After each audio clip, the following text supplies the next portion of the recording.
Royal editor and author Rob Jobson shared a few extracts from his latest book on Prince Philip which he unearthed after speaking to sources who work directly with the royal family. Mr. Jobson explained one story which saw the Duke of Edinburgh being put in his place by the Queen after a heated argument in the early morning woke her up. The author also said Prince Philip once revealed the secret of a long marriage was spending a lot of time apart and have different interests. Speaking to ITV's Royal Rota podcast, Mr. Jobson shared with ITV's royal editor Chris Shipp a few anecdotes he may not have known about Prince Philip. He told the podcast, "There was another incident in the book which I found very funny after I spoke to various unnamed sources. There was a story at Balmoral where if Philip was on holiday he was very much on holiday. And he was up at 5 a.m., HES a very active character, long before the Queen's pipers woke her up with the pipes. So he starts a huge row with a personal protection officer who was allocated to him and asked him, 'What are you doing?' He said, 'I don't need you, I'm on holiday.'"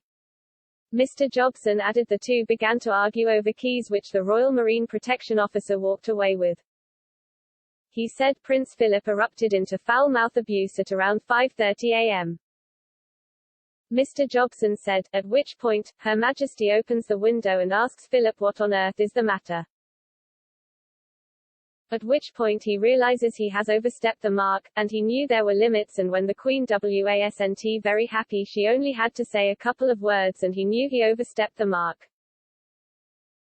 Prince Philip spent his last year of life in Windsor Castle after he and the Queen were moved there in March 2020 when the pandemic began. The residence, usually reserved for brief holidays during the year, will now see the Queen permanently live there and not return to Buckingham Palace, according to sources.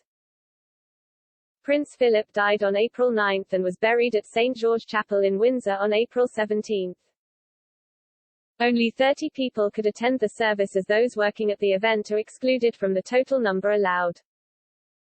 Prince Harry briefly returned to the UK for the funeral to which he reportedly felt a frosty reception at from senior royals. The Duke of Sussex has recently helped organise VaxLive, a concert that sought to raise money for vaccine procurement programmes across the world. The Prince urged governments to not politicise science as the event went on to raise millions for schemes like the World Health Organization's COVAX programme. Prince Harry is set to return to the UK in July for the unveiling of the Princess Diana statue at Kensington Palace. But insiders told The Sun newspaper that both Harry and William have insisted on giving separate speeches at the event as their relationship appears to have not improved.